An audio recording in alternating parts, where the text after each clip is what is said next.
General Abbas Dambélé ale ni General Nema Sagara olu minɛla finitigilakaw fɛ ko ka sababu kɛ ko kun bɛ fɛ ka ɲagami don jamana kɔnɔna la. An balimaw aw bisimilayi Malakti ka bɔlɔlɔ siraw sanfɛ. Kunu utikalo tile 14 kɔnɔna la Mali gouvernement ye communiqué kɛ. Communiqué min kɔnɔna o y'a yira k'a fɔ ko a bɛ dɔgɔkun damadɔni bɔ maa dɔw bɛ yen nɔ ko olu kun bɛ fɛ ka ɲagami don an ka jamana kɔnɔna la. O de ye ka fanga bɔsi ta ka ɲɛsin jamana transition ɲɛmɔgɔw ma. A yirala k'a fɔ ko ni waliya ye k'o kɛra min ye utikalo tile fɔlɔ ye. Wa ni waliya in kɔnɔna la ala ni Mali ka service secret ka cɛsiri n'u ka jija fɛ u sera ka dankari ni ma kofolen ninnu na. Wa a yirala k'a fɔ ko maa sugu bɛɛ bɛ ni ma kofolen ninnu na. I n'a fɔ finitigilaka b'u la, i n'a fɔ kɔfɛmɔgɔ dɔw b'a la, société civile maa dɔw b'a la, ko hali politicien dɔw b'a la, Mali gouvernement ka kuma kɔnɔna la. Ko service secret ka jija kɔnɔna la u kɔni sera ka maa damadɔ kɔni minɛ an bɛ wagati min na ko bi. Ko ga min ye sɛgɛsɛgɛli ko hali bi o tɔ bɛ sen na walasa bolo bɛ se ka da ni majugu ninnu bɛɛ lajɛlen kan. Ko ni an y'a ta k'a lajɛ jamana bɛ bolo min kan bi n'a fɔra maa dɔw bɛ kɛrɛfɛ olu bɛ fɛ ka jamana kɔni bɔ a togoya la ko o waliya kɔni tɛ bɛn.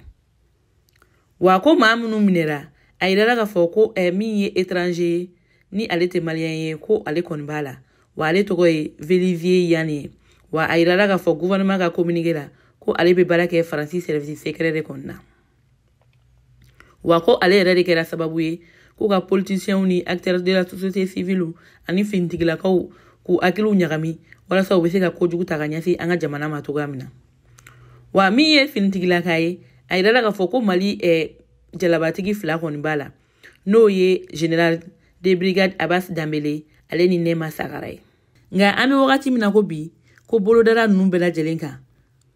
Wa olu tɛmɛnen ka bɔ yen maa minnu fana b'a la ko Lieutenant Colonel Baba Dambélé, Lieutenant Colonel Saïbou Keita, Lieutenant Colonel Mamadou Di Chokoro Jawara, Lieutenant Colonel Sungalo Diop, Capitaine Mohamed Ouattara, Capitaine Amadou Bouba Koulibaly, Sergent-chef Boukari Karakojo, ani Yakuba Kojo.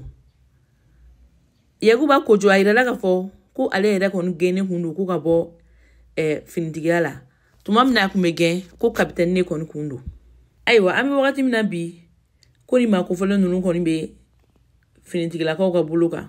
Wa hali bi sɛgɛsɛgɛli tɔ kɔni bɛ ka kɛ walasa maa minnu kɛra sababu ye ani u nɔfɛ mɔgɔ tɔw k'u bɛɛ lajɛlen kɔni minɛ. Ayiwa an balimaw ni de kun ye an ka bi kunnafoni ye ka da aw tulo kan aw k'an bɛn ni min bɔra a tɔ la an n'o da aw tulo kan don n'a nata kunnafoniyaw la.